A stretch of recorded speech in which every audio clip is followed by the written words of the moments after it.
এই বাংলার এই উদ্বাস্তু সমস্যা সমাধান করার জন্যে 15 সালে একটা গভর্নমেন্টের নোটিফিকেশান হয়েছিল, গভর্নমেন্ট অফ ইন্ডিয়ার হোম ডিপার্টমেন্টের।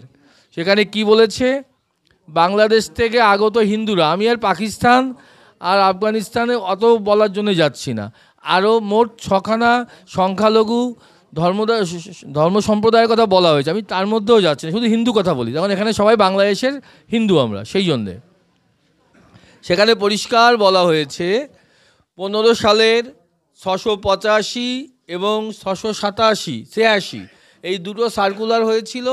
তারিখ হচ্ছে 7ই সেপ্টেম্বর 2015 সালে নোটিফিকেশান হয়েছিল গভর্নমেন্ট অফ ইন্ডিয়ার স্বরাষ্ট্র দপ্তরের, যে 14 সালের 31শে ডিসেম্বরের মধ্যে যারা ভারতবর্ষে এসে হিন্দুরা বাংলাদেশ থেকে, তারা আর অনুপ্রবেশকারী নয়।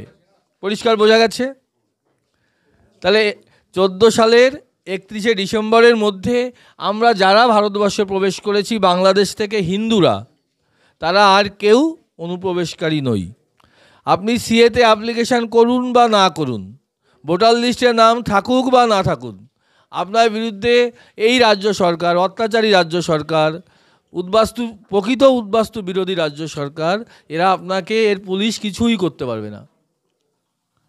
কোন আইন বলে? নাগরিকত্ব আইন হচ্ছে কেন্দ্রীয় সরকারের ইউনিয়ন লিস্টের আইন, ইউনিয়ন লিস্টের মধ্যে এটা পড়ে। তাহলে সে কেন্দ্রীয় সরকারই বলেছে 14 সালের 31শে ডিসেম্বরের মধ্যে আসলে আপনাদের বিরুদ্ধে কোনো ধরনের কোনো কেস গাছালি, কোনো ধরনের কিছু সরকার আইনানুগ করতে পারবে না। পরিষ্কার হয়ে গেল, তাই তো? সিএটা আসেনি ধরে নিন, নাগরিকত্ব বিলই আসেনি, পাসই হয়নি, শুধু ওই নোটিফিকেশানটাই আছে, এটুকুই ধরে রাখুন আপনারা। তাতে কি হচ্ছে, আপনাকে আর এদেশ থেকে কেউ অত্যাচার করে তাড়াতে পারছে না। এইটা অন্তত মানুষকে বোঝান। আরে বাবা, ভোটার লিস্টের নাম কেটে যদি যায় যাকগে, তাতে আপাতত যাচ্ছে, কালকে নাম উঠবে, যদি যায়ও কারো, কিন্তু তাকে কিন্তু এই দেশ থেকে চলে যেতে হবে না, পুলিশ তাকে অ্যারেস্ট করতে পারবে না 14 ফরেনার্স অ্যাক্ট কেস দিয়ে।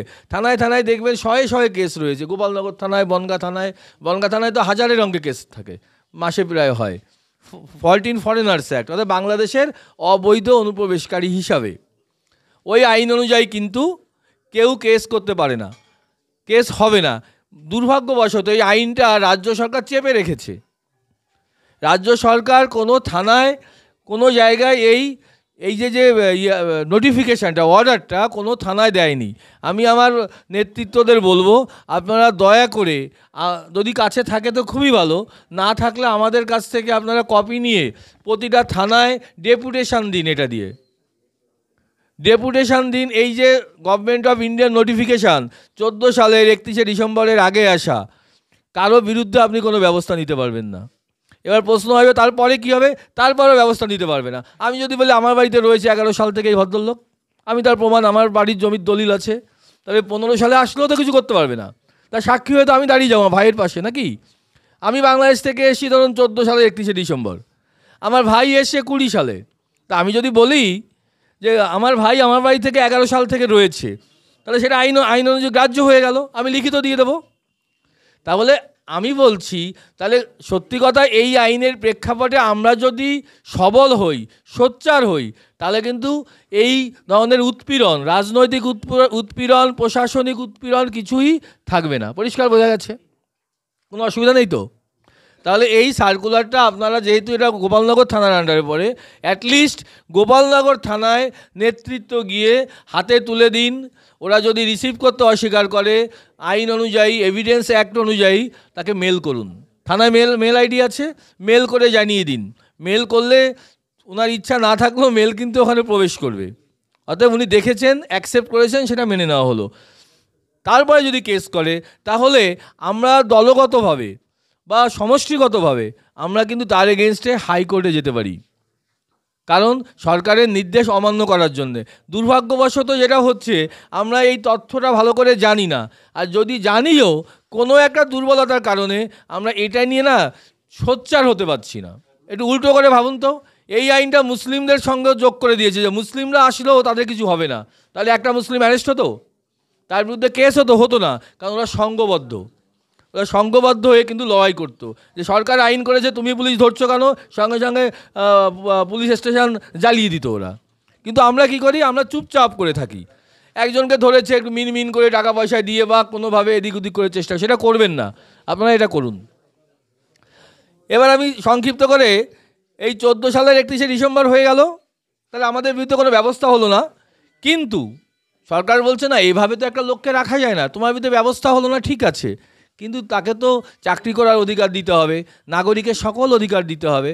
তার জন্যে 19 সালের সেই বিখ্যাত আইন CAA 2019, সেখানে কি বলা হলো, সব উদ্বাস্তুদের নাগরিক করে দেওয়া হলো।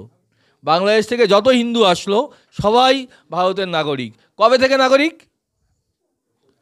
যেদিন অ্যাপ্লিকেশন করেছে সেদিন থেকে নয়, উনি যেদিন থেকে এসছেন সেদিন থেকে, 14 সাল নয়, উনি যেদিন থেকে ভারতে এসছেন কাঁটাতারের বেড়া টপকে বা পাসপোর্ট নিয়ে এসে ভিসা নিয়ে এসে পাসপোর্ট ফেলে দিয়েছে, যেদিন উনি বলবেন যে আমি এই দিন আমার সুবিধা মতো যে আমি ভারতবর্ষে এসেছি, তেমন অনেক সমস্যা থাকে তো প্রত্যেকেরই, যেদিন উনি বলবেন সেদিন থেকে তিনি ভারতীয় নাগরিক হয়ে গেলেন, পরিষ্কার আইনে লেখা আছে। কিন্তু বিরোধী পক্ষ তারা বিভিন্নভাবে, যেহেতু সবাই আইন জানে না, ভয়, আমাদের মনে এমনি ভয় আছে, সেই ভয়টাকে আরও জাগিয়ে দিয়ে ওরা মিথ্যে চারিপাশে এটা প্রচার করে যাচ্ছে যে অ্যাপ্লিকেশান করলেই বাংলাদেশি হয়ে যাবে ইত্যাদি ইত্যাদি, পুলিশ ধরবে, কিচ্ছু না, সমস্ত মিথ্যে কথা।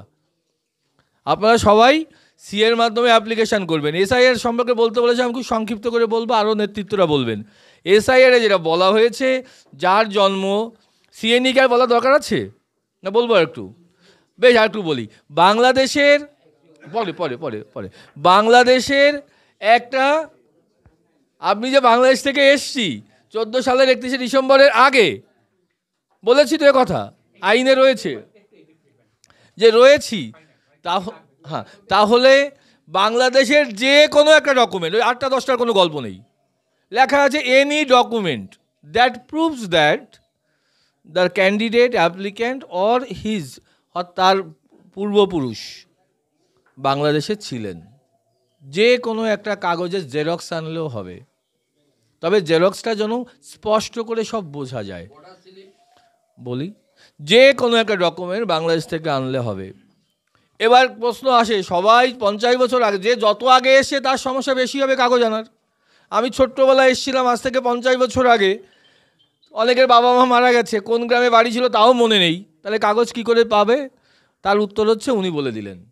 আমরা কেন্দ্রীয় সরকারকে বলেছিলাম, বিভিন্ন সংগঠন থেকে বা ব্যক্তিগত পর্যায়ে যার যোগাযোগ আছে, যে তাহলে যারা 47 সালে এসছে, 71 সালে এসছে 25শে মার্চের মধ্যে, তাদের কি হবে? তারা তো এতদিন পরে, তাদের কাছে তো কোনো কাগজ নেই। তখন বলা হলো যে বর্ডার স্লিপ, এখানে এসে বিভিন্ন ধরনের ক্যাম্প আছে, দেখবেন কুপার্স ক্যাম্প বা বিভিন্ন ক্যাম্প আছে। সেদিন খবর পেলাম, দাদা বললেন মুর্শিদাবাদে অন্তত 171টা পরিবার রয়েছে, কলোনি রয়েছে, সেই কলোনিতে সরকার তাদেরকে পাট্টা দিয়েছিল। কী হিসাবে পাট্টা দিয়েছিল? উদ্বাস্তু হিসাবে। তাহলে ওই পাট্টাই তো প্রমাণ করছে যে বাংলাদেশের উদ্বাস্তু, তার বাংলাদেশের কাগজ লাগবে না।